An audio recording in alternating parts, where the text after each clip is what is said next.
Looking to make your savings work harder? At Raisin Bank, we help you grow your money simply, securely, and with absolutely no fees.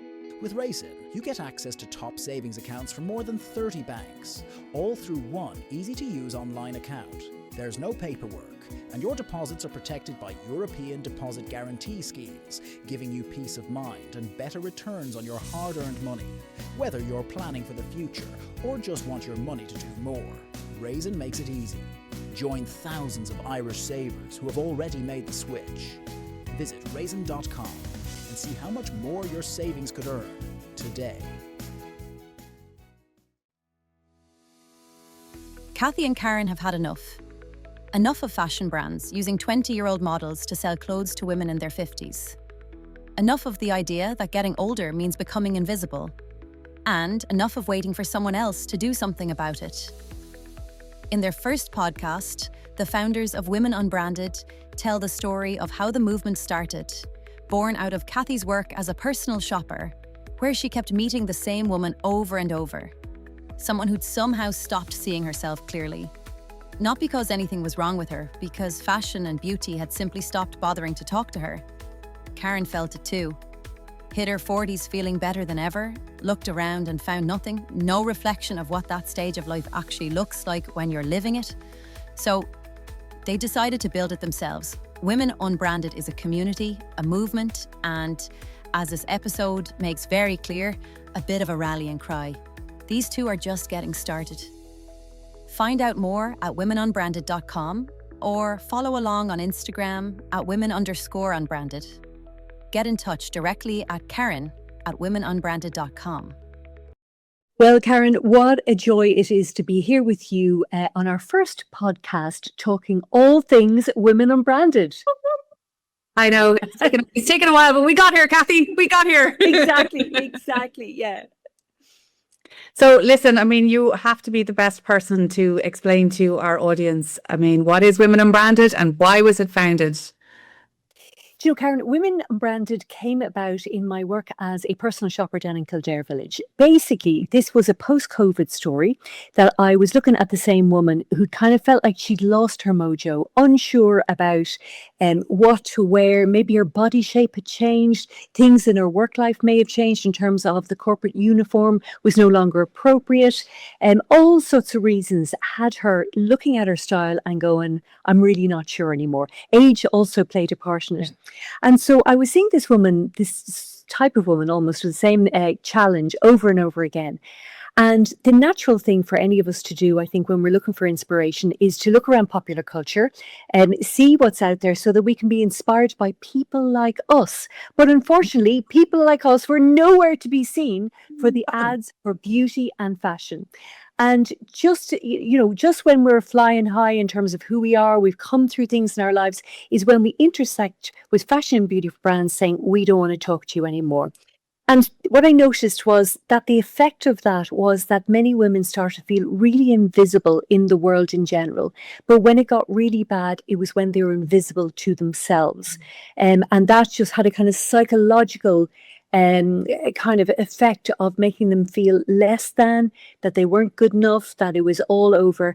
And I just thought, no way, Maisie, not on my watch. We got to do something about that. And then I know you and I had a coffee, a very fortuitous coffee, when I realized that you were singing from the same hymn sheet for slightly other reasons, but you'd really noticed. Tell me what you were seeing at that time. Well, I think, again, we go back. That was a very personal one for me, which is, I think I hit my 40s and then found myself, and again, like that, you're sort of thinking, is it okay that I'm like going to die this and do this and go out, and what else is out there? And like that, you look around and there's just nothing. And that idea that as I hit a point in my life where I'm feeling like confident, I feel myself, I feel I'm ready to tell my story, you're kind of like looking out there going, hang on, is it okay that I do this? And of course, the chat with you, as soon as you started talking about it and Women Unbranded, it was like, I am on board. Let's do this. And let's let's get the word out there that we are not ready to disappear at all. We're not ready to become invisible. And as I have moved on through the years, like I'm now 52, do you know what I mean? Level 5 is just getting better and better. And I look around and we see these amazing women, like we're meeting, aren't we? We're meeting these incredible women. And then you're looking into the media and you know, into magazines, into ads, and you're like, there is nobody there. I'm not seeing anyone there. So that's what we want to fix. That's what we want. Absolutely. And you know, one of the things I did kind of after noticing this was with my personal shopping is that I did some research, Karen, as you know. Yeah. And I know you love to do your research. Well, I like my research. My research was really based on how does this woman want to be described? How does she feel about aging? And what kind of money does she spend? And it was just extraordinary that here we have got brand loyalty, money in our pocket. And you would think that marketeers would be tripping over themselves to talk to us. And instead what they do is they actually exclude us. So when you think of all the brands that the kind of over 40 woman keeps their doors open every single day, when it comes to including us by way of a photo shoot, a campaign, what they always use is inappropriately young models. So what you've got is you or me standing at the counter looking at this woman who we're supposed to be, and the message is you are not enough. And as you were saying, I mean, just for you kind of getting, as you got older, you were making brave decisions, you're getting into your groove, as so many of us are. So we're feeling better in ourselves. But it's when fashion and beauty in particular turns our back on them. And I suppose it's been so interesting, hasn't it, to build our community and talk to them about what matters when it comes to age. Well, exactly that. And it's even rewriting that story about aging, you know, like what it is to get older. So many of the women we talk to, as you know, have said it's a privilege to get older. And I mean, then as we want to go data, me and my research, you know, this is an age where more women over 50 plus are they're the strongest number of entrepreneurs setting up their own business. For the marketeers out there, do you know that the 40 plus something woman, we send 250% more than millennials? We are the market. The numbers are bonkers when you actually listen to how much money we're willing to spend. We are the generation as well that is most likely to have potentially worked outside the home. We're the most educated. We're the most interested in seeing ourselves reflected back. So we are no longer interested in being ignored. We will support and champion the brands that talk to us correctly. I mean, one of the ones you also have pointed out to me is not just the inappropriate use of the 20-somethings for the mother of the bride one, which actually floors me. It is the depiction of what aging in a woman looks like. And it is a sad, grey-haired lady, you know what I mean, sitting on her own. And that's the one representation for this bonkers big demographic. When you think of 40 plus, 50, 60, 70, 80, it's this huge demographic of women, and we're all going to get represented by terrible depiction of old age. Karen, absolutely. And you know, I know that we both felt that when we were taking this on, we just go, oh, listen, we'll just get out and send our message. But certainly, I think we both felt that where we needed to be was at a grassroots level, rather than you and I presuming, oh, because we are women of age, that we know exactly what our community wants. And I think one of the most rewarding things about doing this work is that we are in constant communication with our community, who tell us kind of what matters to them. And so it's been marvelous for us to do campaigns with real women, real voices, and insights that will help others. So there's a kind of a sense of connection. And more than anything, we are so keen on building community. Well, I mean, you want to talk about our campaigns, and well, like how brilliant has it been? Like we've done our first official campaign in February. What are the figures again, Kathy? Like 70,000 views for exactly views not engage and cannot be found. You know, you were talking about this on social media. Like these women generally have private accounts. They're not searching in the way that a lot of demographic is, and yet they are there, aren't they? We know that this audience is there, and they are hungry for this. It is, you know, we've had them in the room. We did our first confidence clinic in the Hoxton there last month, and how joyous was that a vibe in the room? Like the wonderful women that gathered for that was just incredible, and they loved it. And I think for a lot of women, in a way, Karen, they can, particularly if they're kind of working in the home, maybe working on their own or whatever, there's a slight sense of isolation, because I suppose the depiction of kind of active society is so centered around youth. And as you mentioned earlier, what you've got is this visibility of the 20-something and their vitality and all the rest of it. And then tumbleweed until we're looking at advanced old age. And advanced old age, as you mentioned earlier, is about isolation, ill health. I mean, it's really bleak. And what's so crazy is that there's a kind of supposition that the only people who suffer from isolation or ill health are those in advanced age. And my God, if COVID taught us anything, it was that those kind of things can really affect someone of any age at all.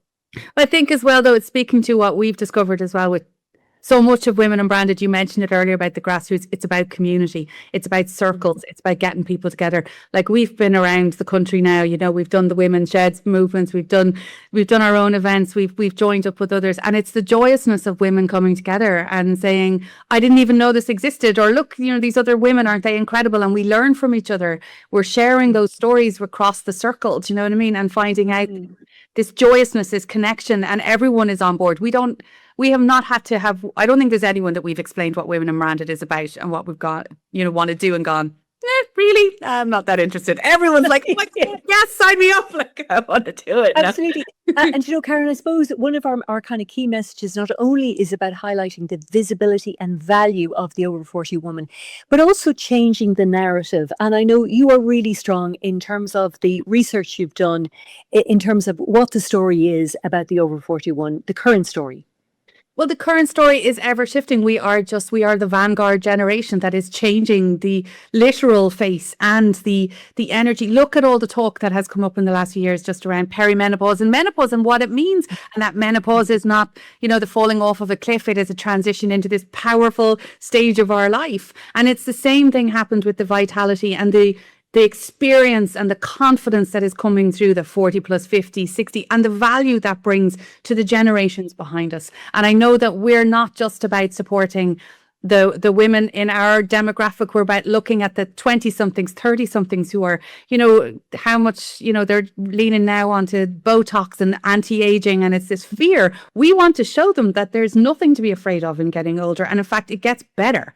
Do you know what I mean? As you get to share your confidence, you get to share your stories and your experience. We have so much to offer and bring out to the world. Karen, absolutely. And, you know, for anyone who's sitting at home thinking, oh, you know, maybe it's all over, it's not over yet. And, you know, it's really vital for the people in your family, for your community, that you are out there and visible, because exactly what you said, Karen, is that because we don't see the midlife woman portrayed in popular culture very often, it's really quite a rare thing, that the notion of what it is to age is really skewed. And as you mentioned earlier, so what some of the biggest uptakers of fillers and Botox is the 20-something girl who's essentially signing up for 40 years of injectables. Now, not a thing wrong with anyone who wants to get that on, but unless we are there showing that it's okay to age, not only is it okay to age, it's a privilege, and it is fantastic. Yeah. And there's so much more liberation that comes from this time, because we care less in some ways about things that might have mattered to us earlier. And so I think it's really crucial that we all are stand up, we own our own brilliance, we can take compliments, for the love of God, women, take the compliment, because again, for the generations that are watching us, it means that what it is to be a woman of 40 plus years becomes something that is aspirational, that they look and they're kind of cool and they're still doing their thing, as opposed to the non-portrayal of who we are. And it's a real shame, because we have so much wisdom, we have so much experience to offer. Well, it's a lovely thing to lead us into, like, what Women Unbranded really is about. As you know, we're speaking to a number of audiences, and we want to be solution focused. We're not just about highlighting the problems and what's wrong with it. So we want to talk to the 40, 50, 60, 70, 80-year-old women out there who feel invisible. Come and join us. Come and join our community. We also want to speak to the mentors, the people who are doing this work, who have also said they felt like they're doing it on their own. We've got collaborations. We've got all our events coming up. And then we want to speak to the people making those decisions, the ones who are deciding in those rooms, not for whatever their reason, not to put the 40 plus something women in their campaigns. We want to talk to them and help them, because we're talking to your demographic and you want to be talking to this market. They have the money and they have the loyalty and they have the confidence, and they also have the insight now that they're going to be sharper, more astute, and they want to talk to brands who are talking to them. Karen, absolutely. And it's a changing tide, and that I think is really dependent on a grassroots kind of movement. Yeah. I think the whole attitude to age is like, it's so layered and it's so complex, and what it is to be an older woman, and all those kind of it's a very layered kind of nuanced arena. So it's so important that we are visible, that women understand the value they have, and the value in terms of their experience, in terms of their knowledge, in terms of the liberation they feel. They have so much to offer, and there's no reason why they should tell themselves, don't worry about me, I'm going to shuffle off to the shadows and I'll be grand in the dark. Not on our watch. Not on our watch. Exactly. So we're round and about the country. We are doing talks everywhere and anywhere. And as you mentioned, Karen, one of the great joys, and there's many, many great joys about being a change maker, is that when we are in the room with women who have that vitality, who have fire in their belly, it's so energizing. It's so kind of consuming in a way. It's an absolute joy to be around it, to whatever extent. It doesn't matter where you are in your life or what it is you want the next chapter to be, but as long as you are choosing and not being told. Because I think, I know you're really strong in this aspect, Karen, of rewriting the current story. 100%. And it's we speak as well to this. There is not one story. You could not speak to this demographic of women and say it's one thing. You have to look a certain way, you have to dress a certain way. This is about you writing your story, what works for you, because your story has value. You matter, your voice matters, and others need to hear it. And that's what, as you said, we love about getting out into the community, having these meet and greets, having these confidence clinics, having all of these collaborations, because we're hearing these women and they are responding to it. Your voice, your story, everything matters, and we need to get it out there. Absolutely. So this is our first podcast. We just wanted to tell you all about Women Unbranded. We would be so delighted to hear from you. You can join us on womenunbranded.com. You can join us on our Instagram, which is women_unbranded. And your voice really matters to us. And keep an eye out for our next events. We're going to be in Cork next, and then we're looking at Ennis. We're also doing some Dublin events. So just sign up and come along to us. The last one I loved, as you loved it too, in the Hoxton. Half the room didn't know what they were coming to, and they still came and they still loved it. And it was just a vibe. It was absolutely brilliant. So let's get this movement spread. We know that there's an awful lot of good it can do. So come on. When do we ride, Kathy? Go on. We ride at dawn. We ride at dawn.